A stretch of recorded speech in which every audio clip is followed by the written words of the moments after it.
Welcome to movie FDFS. நம்ம இந்த வீடியோவில் தளபதி விஜய் நடிப்பில் ரீரிலீஸ் ஆகிருக்கிற தெரி மற்றும் ராதிகா நடிப்பில் ரிலீஸ் ஆகிருக்கிற தாய் கிழவி படத்தோட முதல் நாள் வசூல் எவ்வளோன்னு பார்க்க போகிறோம்.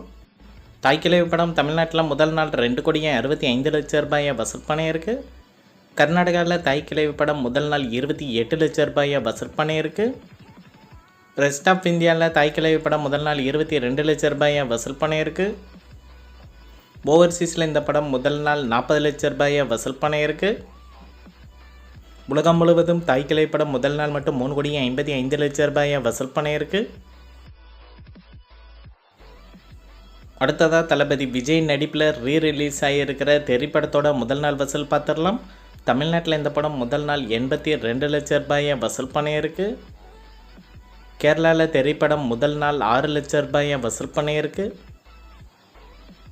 கர்நாடகாவில் தெரி படம் முதல் நாள் ரீரிலீஸில் 5 லட்சம் ரூபாயை வசூல் பண்ணியிருக்கு.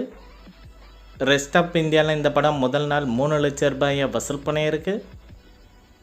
ஓவர்சீஸில் திரைப்படம் ரீரிலீஸில் முதல் நாள் 35 லட்சம் ரூபாயை வசூல் பண்ணியிருக்கு. உலகம் முழுவதும் திரைப்படம் ரீரிலீஸில் முதல் நாள் மட்டும் 1,31,00,000 ரூபாயை வசூல் பண்ணியிருக்கு.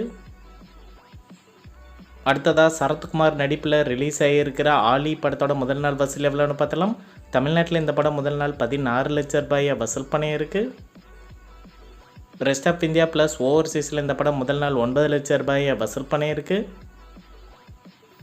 உலகம் முழுவதும் ஆலி படம் முதல் நாள் மட்டும் 25 லட்சம் ரூபாயை வசூல் பண்ணியிருக்கு.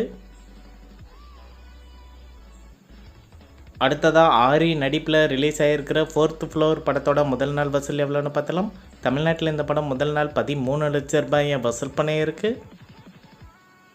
ரெஸ்ட் ஆஃப் இந்தியா ப்ளஸ் ஓவர்சீஸில் இந்த படம் முதல் நாள் 2 லட்சம் ரூபாயை வசூல் பண்ணியிருக்கு. உலகம் முழுவதும் 4th ஃப்ளோர் படம் முதல் நாள் மட்டும் 15 லட்சம் ரூபாயை வசூல் பண்ணியிருக்கு. அடுத்ததாக ஏ படத்தோட முதல் நாள் வசூல் எவ்வளோன்னு பார்த்துடலாம். தமிழ்நாட்டில் இந்த படம் முதல் நாள் மட்டும் 1 லட்சம் ரூபாயை வசூல் பண்ணியிருக்கு. இந்த வீடியோ உங்களுக்கு பிடிச்சிருந்தால் லைக் பண்ணுங்கள், ஷேர் பண்ணுங்கள், கமெண்ட் பண்ணுங்கள். இது போன்ற பாக்ஸ் ஆஃபீஸ் கலெக்ஷன் வீடியோக்களுக்கு இந்த சேனலை சப்ஸ்கிரைப் பண்ணிக்கோங்க.